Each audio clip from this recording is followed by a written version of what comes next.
사랑하는 성도 여러분, 오늘 부활주의를 맞이하여서 함께 예배드리시는 여러분들의 가정 위에, 또한 신령 위에 우리 주님의 놀라우신 부활의 축복의 열매가 충만히 맺히시기를 간절히 주님의 이름으로 축원드립니다. 여러분, 우리는 지난 주일에 십자가의 진정한 의미에 대해서 살펴보았습니다. 세상 사람들의 눈에 십자가는요, 액세서리에 불과하다고 말씀드렸습니다. 또한 세상 사람들의 눈에는요, 십자가는 아무 능력도 없는, 힘도 발휘하지 못하는 솜방망이처럼 보인다는 사실입니다. 하지만 여러분, 진정 하나님을 믿고 따르고 의지하는 신앙을 가진 사람들에게는 고린도전서 1장 18절에 십자가의 도가 멸망하는 자들에게는 미련한 것이요 구원을 얻는 우리에게는 하나님의 능력이라 말씀하신 것처럼 십자가는요, 믿음으로 바라보면 하나님의 지혜요 하나님의 능력이라는 말씀인 것입니다. 그런데 중요한 사실은 내가 진정 십자가의 능력을 어떻게 소유할 수 있는가입니다. 여러분, 우리 주님의 십자가는요, 능력입니다. 그런데 그 십자가의 능력을 어떻게 하면 우리가 소유할 수 있을까요? 십자가의 능력을 어떻게 하면 날마다 맛보며 살아갈 수 있을까요? 여러분, 명심할 수 있으시기를 바랍니다.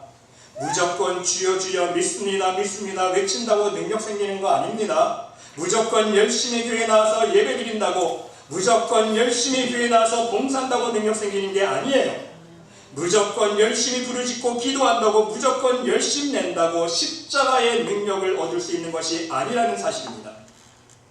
누가복음 9장 23절 말씀처럼 아무든지 나를 따라오려거든 제 십자가를 지고 자기 십자가를 지고 나를 쫓을 것이니라 말씀하신 것처럼 진정 십자가의 능력을 소유하기 위해서는요, 내 십자가를 지는 좁은 길을 걸어갈 수 있어야 한다는 사실입니다.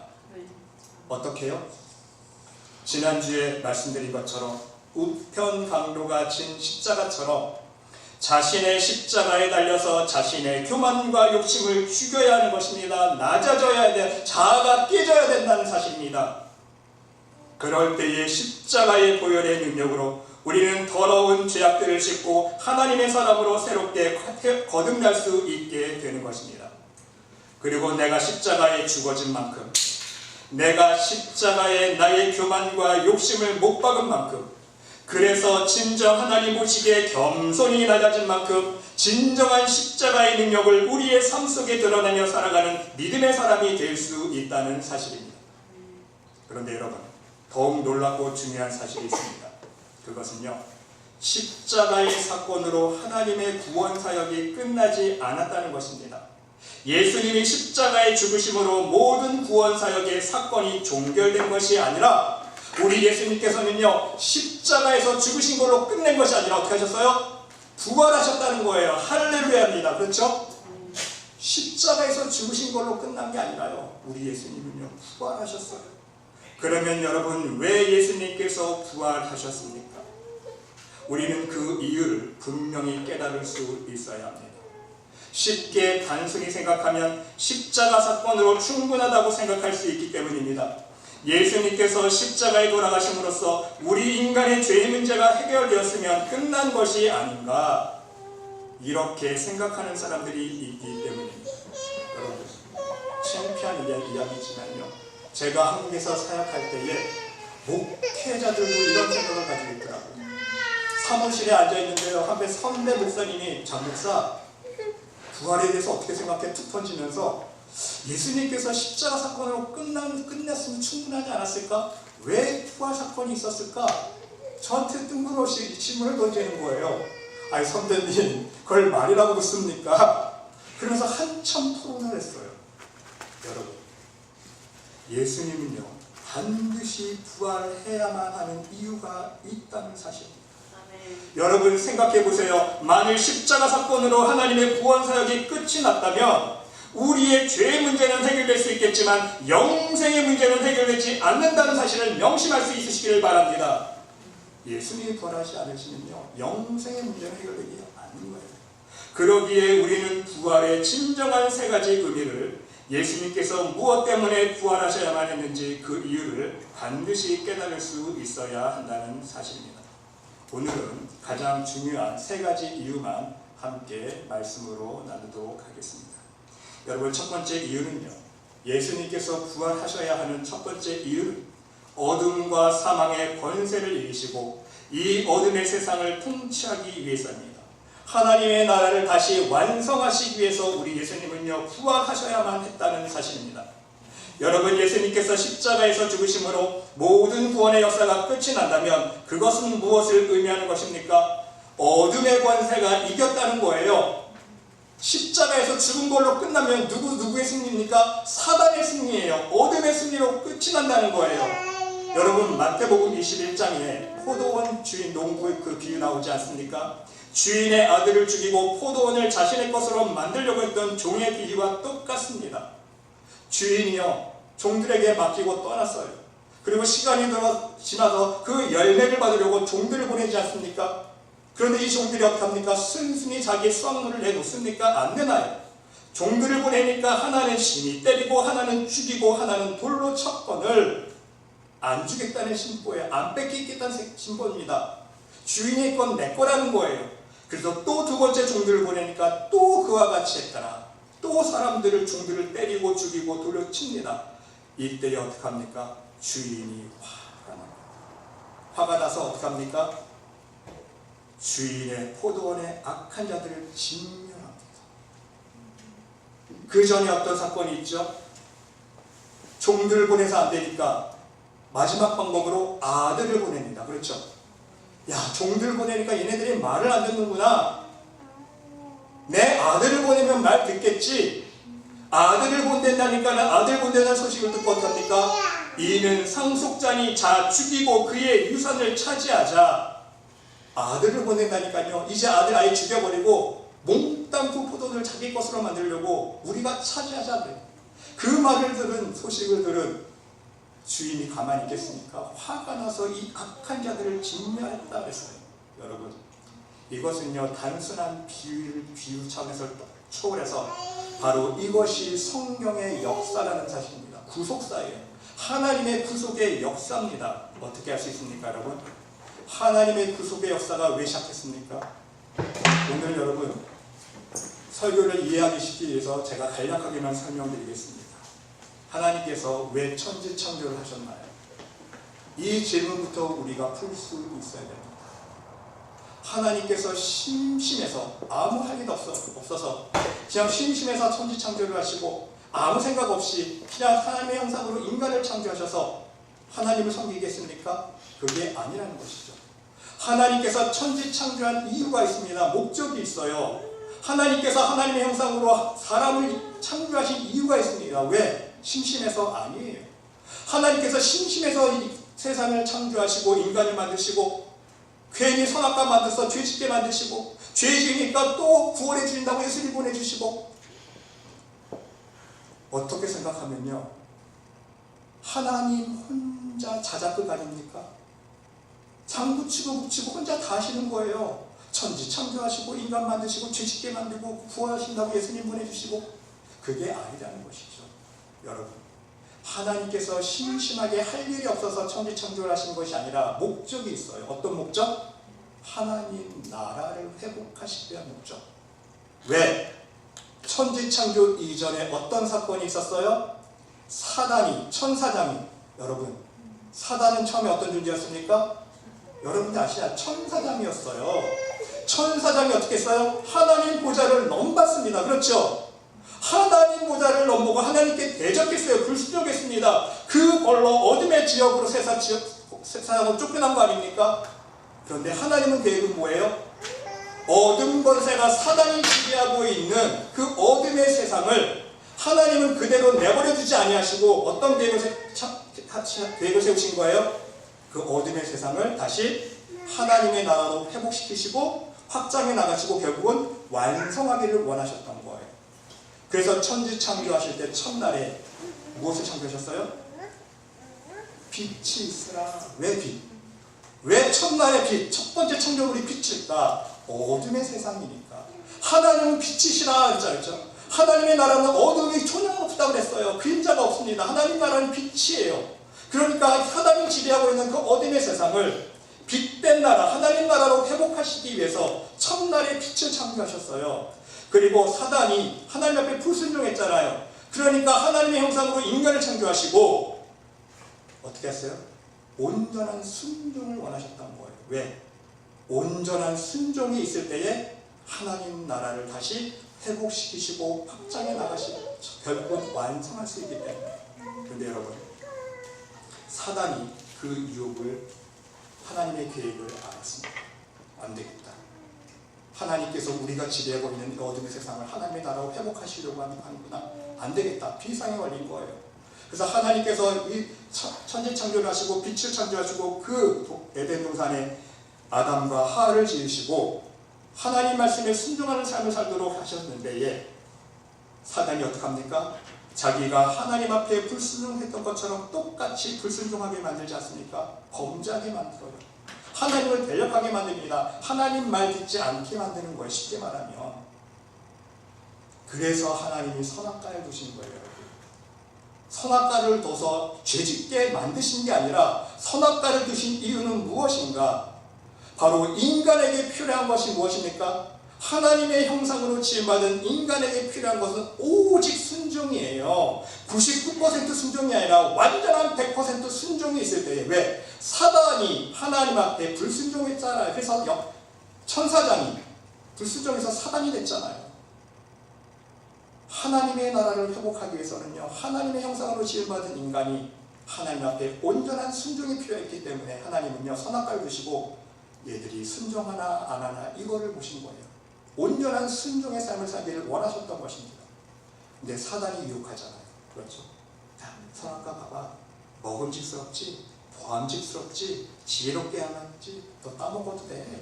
너 저거 따먹으면 하나님처럼 될까봐 하나님 못 먹게 하신 거야. 유혹합니다. 넘어갑니다. 그렇게 해서 이 세상에 죄가 들어오고 죄가 왕노릇하게 되었습니다. 인간은 사망에 이르게 되었다는 사실입니다. 그럼에도 불구하고 하나님은요, 계속 율법을 통해서 선지자를 통해서 계속 경고하고 하나님께 돌아올 것을 경고하지 않습니까? 인간은 그럼에도 불구하고 인간은 계속해서 죄만 지면서 살아갑니다. 그런데 하나님은요, 마지막 방법, 인간이 하나님 앞에 돌이키지 않을, 아무리 선지자를 보내서 얘기를 해줘도 듣지를 않으니까 이제 마지막 방법으로 둘째 사람 예수 그리스도를 이 땅에 보내주셨다는 것입니다. 왜입니까? 인간의 의지로 죄의 문제를 해결할 수 없기 때문에, 인간 스스로의 지혜와 능력과 의지로는 하나님께 나아갈 수 없게 되었기 때문에, 하나님 나라를 회복할 능력을 상실했기 때문에 이제 하나님의 아들 말씀이 육신이 되어 우리 가운데 거하시네 말씀을 우리에게 보내주셨다는 사실입니다. 근데 더 놀라운 사실은 이 예수님 하나님의 아들이 오니까 사단이 가만히 있습니까? 순순히 내줬어요? 아니잖아요. 사단이요, 예수님조차 쓰러뜨리려고 유혹했습니다. 시험했습니다. 그러나 예수님은 말씀으로 물리쳤습니다. 유혹에 넘어가지 않으셨어요. 그러자 사단의 계획은 무엇입니까? 야, 안 되겠다. 하나님 아들은 예수님은 안 넘어가는구나.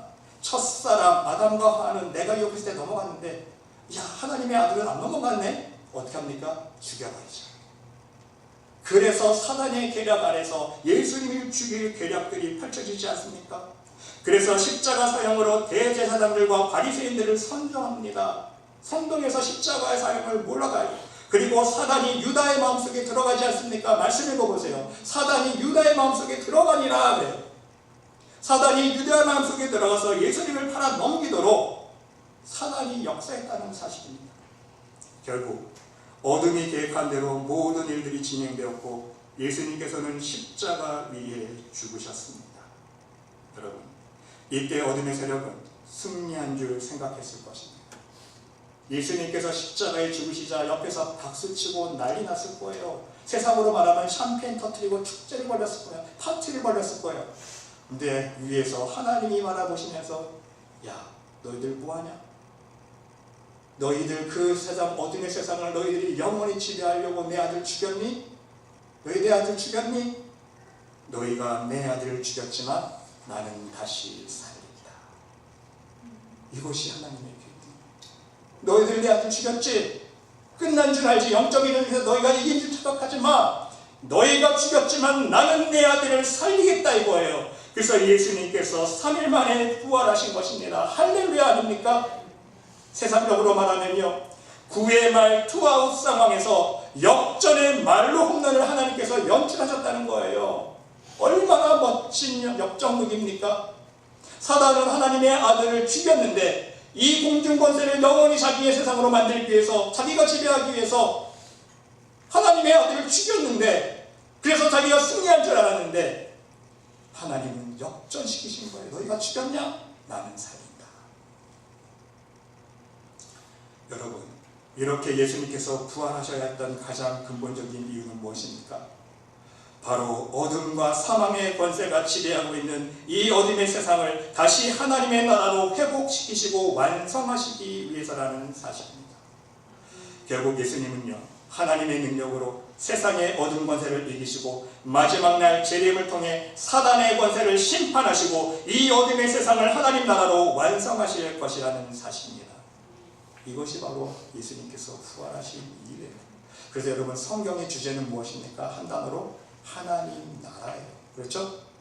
성경의 주제는요, 하나님 나라예요. 누구를 통한 하나님 나라가 완성되는 것입니까? 예수 그리스도를 통한 하나님의 나라가 완성되는 것. 그것이 성경의 핵심이라는 거예요.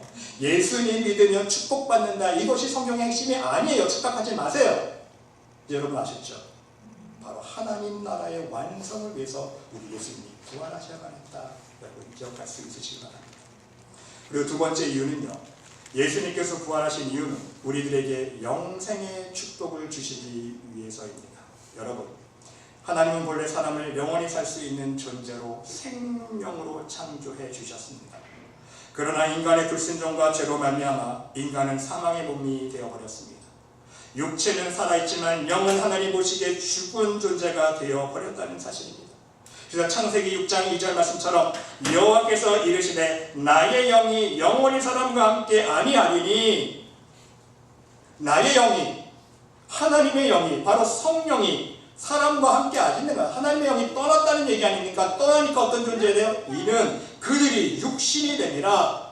하나님의 영이 떠난 인간은요, 육신이 된 거예요. 히브리 원어로 쌓습니다. 고깃덩어리에 고깃덩어리. 유곡간에 생각해 보세요. 주렁주렁 매달려 있는 고깃덩어리. 생명이 없잖아요. 하나님 보시기에는 우리가 그런 존재라는 거예요. 하나님의 영이 떠나니까, 성령님이 안 계시니까 우리는 하나님 보시기에 다 죽은 고깃덩어리와 같은 존재라는 거예요. 그렇지 않습니까? 다 지옥불에 떨어질 사망의 존재가 되어버렸다는 사실입니다. 그런데 이 죽을 수밖에 없는 사망의 존재가 되어버린 죄인들에게 새 생명을 주시기 위해서 예수님께서 다시 살아나사 잠자는 자들의 첫 열매가 되어 주셨다는 것입니다. 고린도전서 15장 20절로 22절의 말씀해 보니까 이제 그리스도께서 죽은 자 가운데서 다시 살아나사 잠자는 자들의 첫 열매가 되셨도다. 할렐루야. 사망이 한 사람으로 말미암았으니 죽은 자의 부활도 한 사람으로 말미암는도다. 아담 안에서 모든 사람이 죽은 것 같이 그리스도 안에서 모든 사람이 삶을 얻으리라. 여러분, 얼마나 놀라운 말씀입니까? 아멘이죠?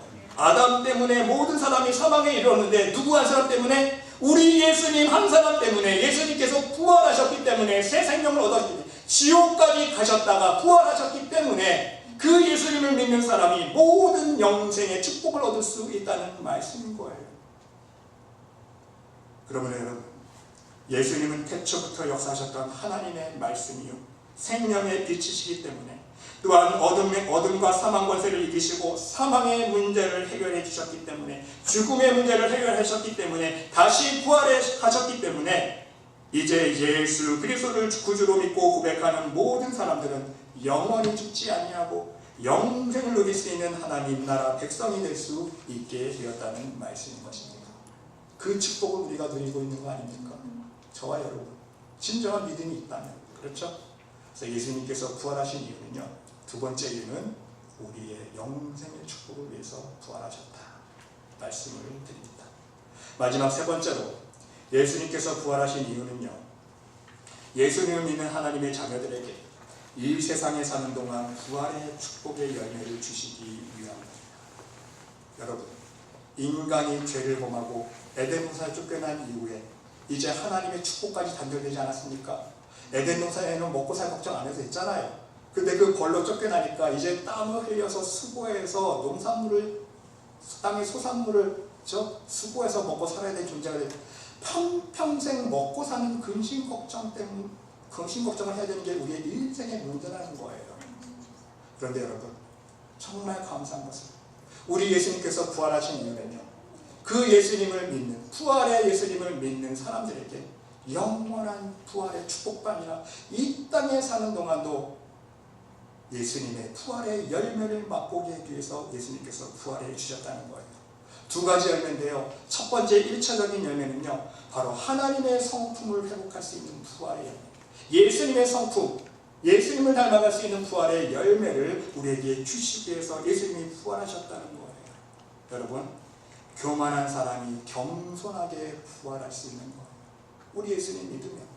우리 예수님은 말씀이자, 우리 말씀 시리즈를 통해서 배웠잖아요. 그렇죠? 말씀 안에서 우리가 심령이 거듭나면, 말씀은 예수님이잖아요. 그렇죠? 바로 말씀의 능력 안에서 우리의 심령이 거듭나면 우리의 교만이 겸손하게 부활하지 않습니까? 우리의 욕심으로 가득한 심령이 섬기고 나누는 부활의 열매로 변하지 않습니까? 우리의 믿음이 가득 찬 우리의 심령이 어떻게 변해요? 사랑이 넘치는 부활로 변화되는 거예요. 거듭나는 거예요. 시기와 질투가 만연한 우리의 심령이 관용과 화평의 영역으로, 부활의 영역으로 올라갈 수 있다는 사실입니다. 사망의 열매는요, 죄의 대가 아닙니까? 사망의 열매는 죄의 대가이기 때문에 안 되고 망하고 원치 않은 불의사고를 당하고 질병에 걸리고 시해가 막히고 다 안 되고 망하고 막히는 것이지만, 하나 예수님의 부활의 영역은요, 다 잘되고 형통한 부활의 축복 아닙니까? 할렐루야. 그래서 여러분, 이 열매는요, 바로 성령의, 생명의 성령의 법으로만, 믿음의 법으로만 가능하다는 말씀인 것입니다. 여러분, 성령이 주장했을 때에 은혜가 우리를 주장하셔야 가능한 거 아닙니까? 자, 여러 번 말씀드렸지만 사도 바울이 로마서 7장에서 오호라, 이 사망의 몸에서 누가 나를 건져내다.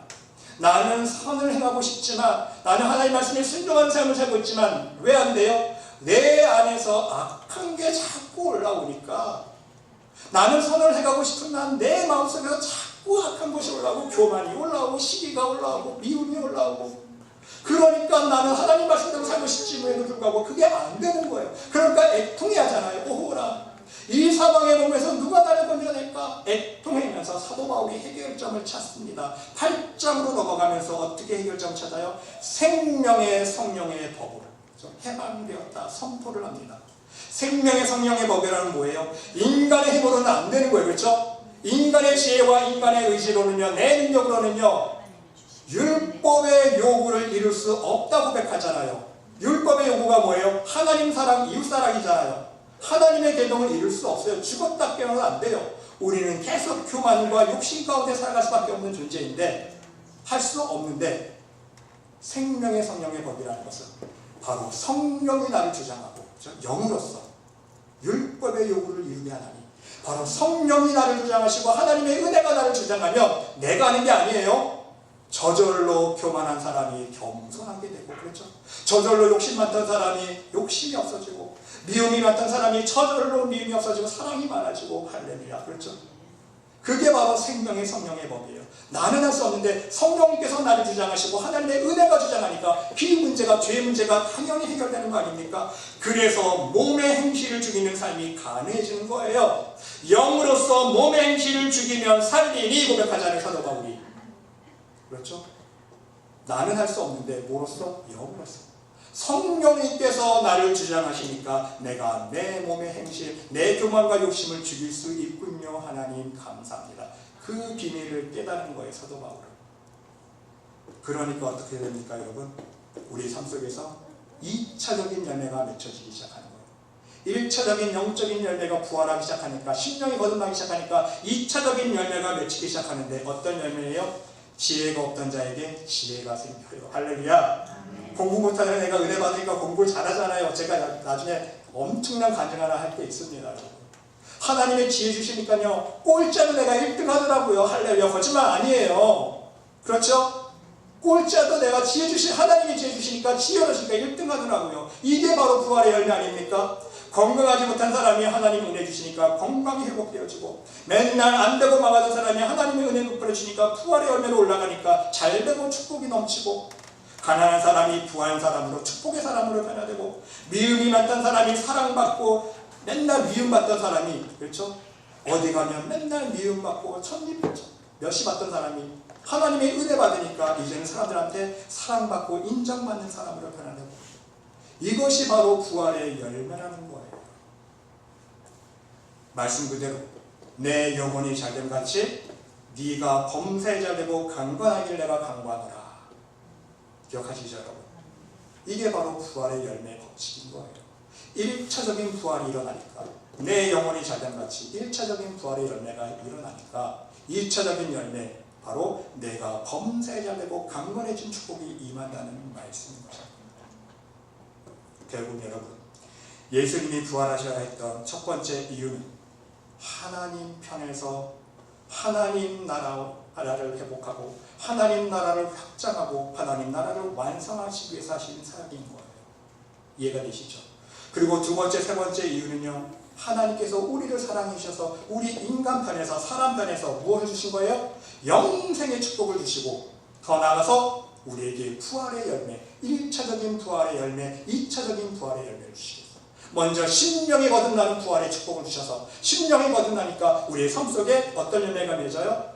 이제는 잘되고 형통한 열매, 지혜가 열리고 건강이 회복되어지고, 내가 필요한, 각자에게 필요한 은혜들이 다 다르잖아요. 우리 말씀의 교회도 보니까요, 하나님께서 은혜 주시는데 다 필요에 따라 주시더라고요. 자식 걱정 기도하고 있는 사람들 자식이 잘 되게 해주시고, 직장 되게 해주시고, 건강이 부족한 사람은 건강 회복시켜 주시고, 그렇죠? 지혜 없는 자에게 지혜 주시고, 우리 티아는 밥 안 먹었는데 키우니까 밥 잘 먹고 할렐루야, 그렇죠?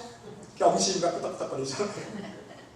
밥 안 먹었는데 키우니까 밥 잘 먹어야 애기가 뭘 한다고. 그게 하나님의 은혜예요, 할렐루야. 여러분,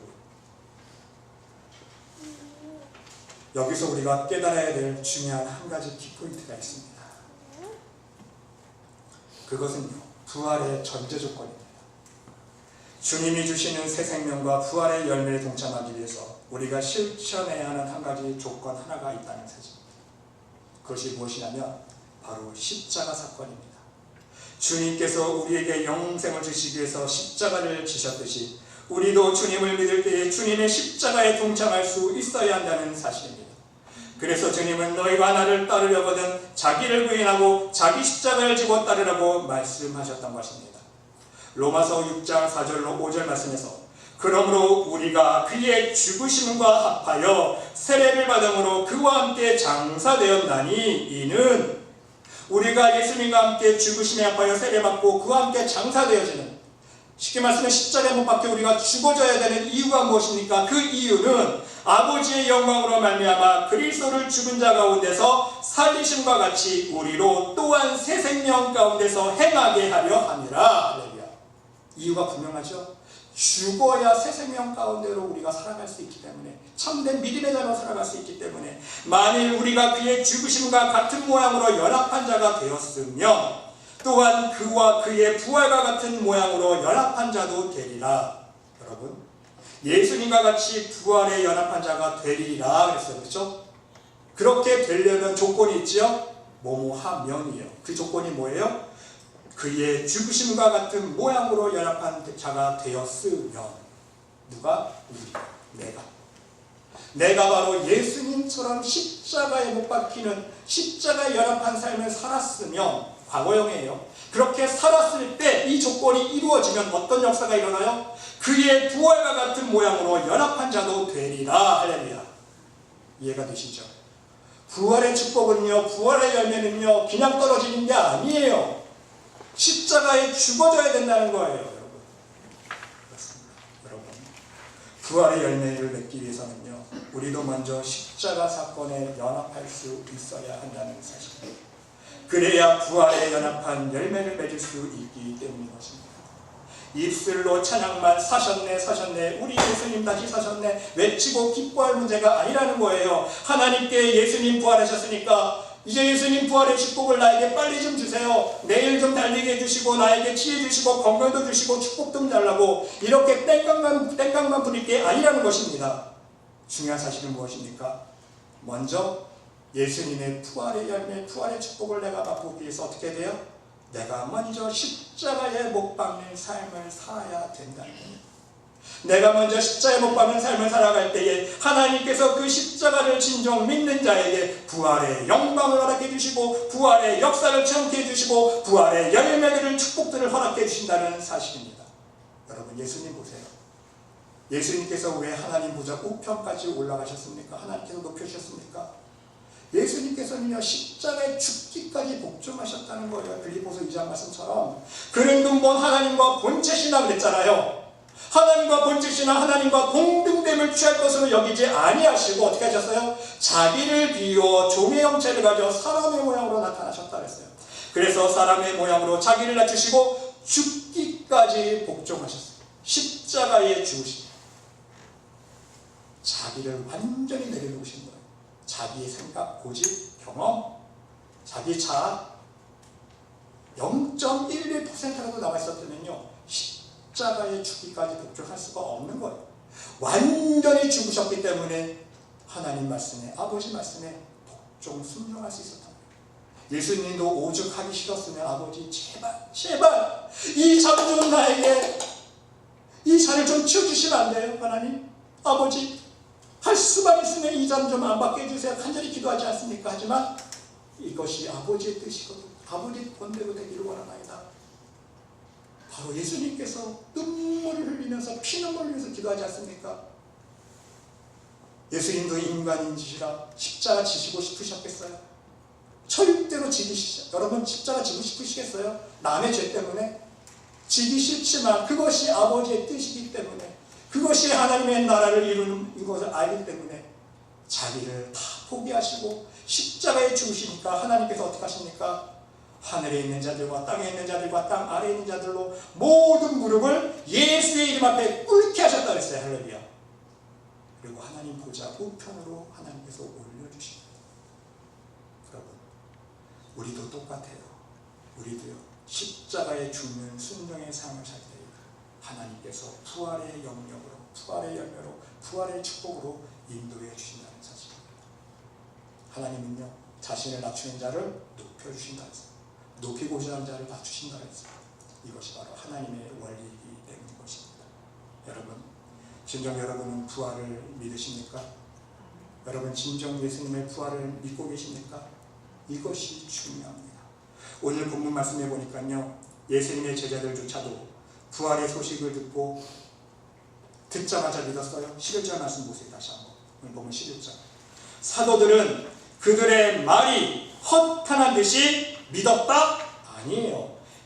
믿지 아니하나 그랬어요.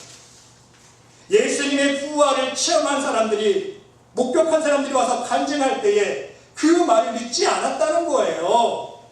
제자들조차도요, 그 말이 허탄한 듯이 들려 믿지 아니하나. 여러분, 오늘날 목회자들과 그리스도인들 가운데요, 몇 퍼센트가 부활을 믿지 않는 줄 아세요? 70%가 된다는 거예요.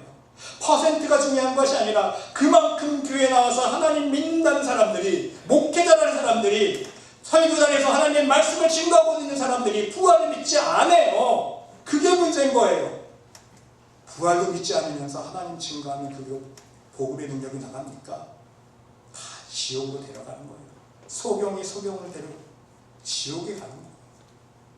그것이 우리의 현실이라는 사실입니다. 여러분, 명심할 수 있으시길 바랍니다. 우리 신앙의 핵심은요, 바로 부활 사건을 믿는 거예요. 십자가 사건을 믿고 부활 사건을 믿는 게 바로 우리의 신앙의 핵심인 것을 여러분 명심할 수 있으시기를 바랍니다. 고린도전서 15장 14절 19절 말씀을 보니까요, 그리스도께서 만일 다시 살아나지 못하셨으면, 부활하지 아니하셨으면 우리가 전파하는 것도 헛것이요 또 너희 믿음도 헛것이라고 했어요. 이해가 되시죠? 예수님 부활 없으면요, 우리가 전파하는 거, 복음 증거하는 거 다 헛것이에요. 부활이 없는 복음, 하늘나라가 없는 복음, 헛것이잖아요. 그렇죠? 전도하면 뭐예요? 다 지금 갈 건데 우리가 왜 전도합니까? 천국의 소망이 있으니까 전도하는 거 아니에요? 나 혼자 들어가기 아까우니까 너무 좋은 곳인데, 그렇죠?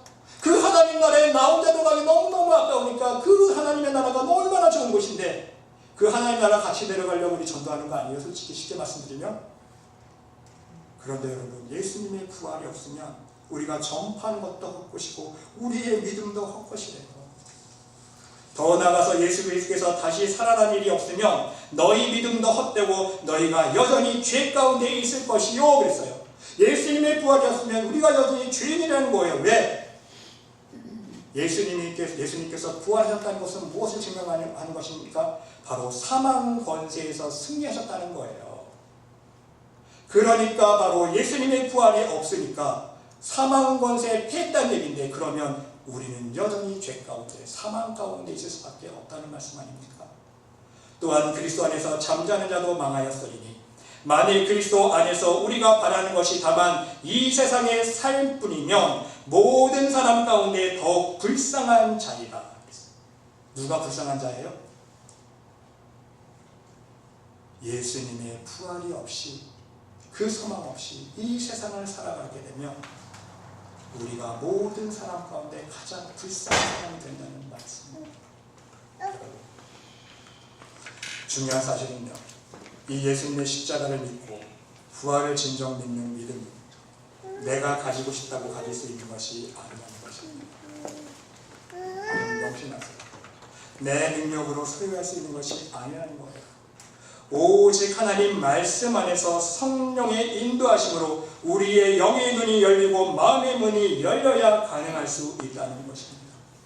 내가 십자가를 믿고 싶어서 믿어지는 거 아니라는 거예요. 내가 예수님의 부활을 믿고 싶다고 해서 믿어지는 게 아니에요. 내가 십자가를 믿고 예수님의 부활 사건을 믿을 수 있다는 것은요, 바로 기적 중에 가장 큰 기적입니다. 왜? 하나님 말씀의 역사 안에서 주시는 하나님의 가장 큰 선물이기 때문인 거예요. 여러분, 누가복음 24장에서 엠마오로 가는 두 제자 사건 기억하시지 않습니까? 여러분 다 알고 계실 거예요.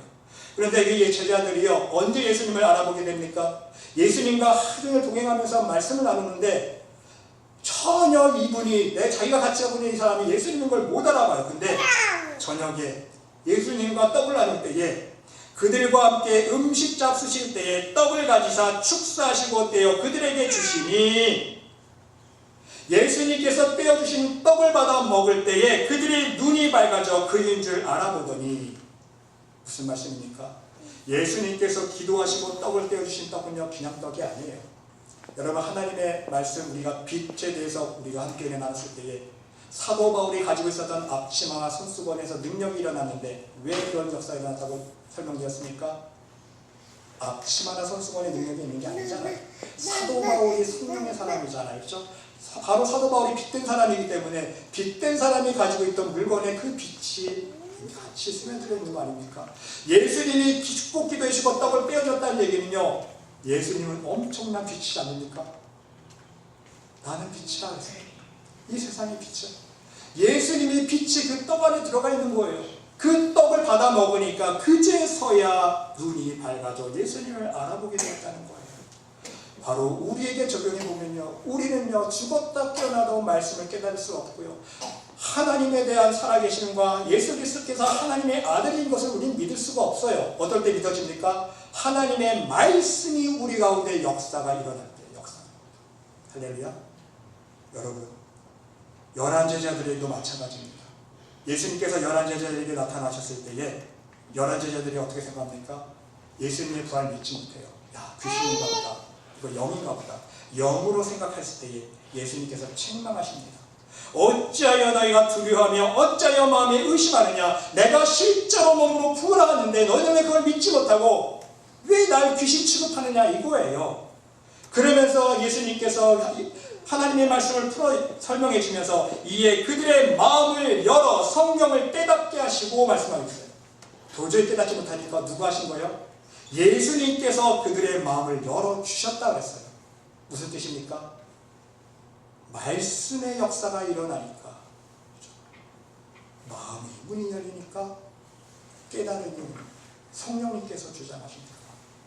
하나님이 실제로 살아계신 게 믿어지고, 하나님 나라가 믿어지고, 하나님께서 우리를 살려주시기 위해서 예수님 보내주신 그 놀라운 사건이 믿어지고, 예수님의 십자가 사건이 믿어지고, 부활 사건이 믿어지고, 할렐루야.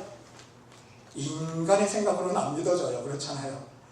말씀이 역사해 주시니까 우리가 믿을 수 있는 그 믿음, 하나님의 선물이라는 거였어요.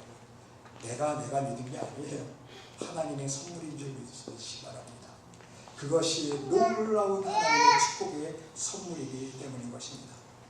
사랑하는 성도 여러분, 믿음은 들음에서 나며 들음은 그리스도의 말씀에서 난다고 말씀하고 있습니다. 예수님은 말씀이 육신이 되어 우리 가운데 거하셨습니다. 지금 예수님은 하나님 말씀 안에서 우리와 함께 하시고 역사하여 주시고 동행하고 계십니다.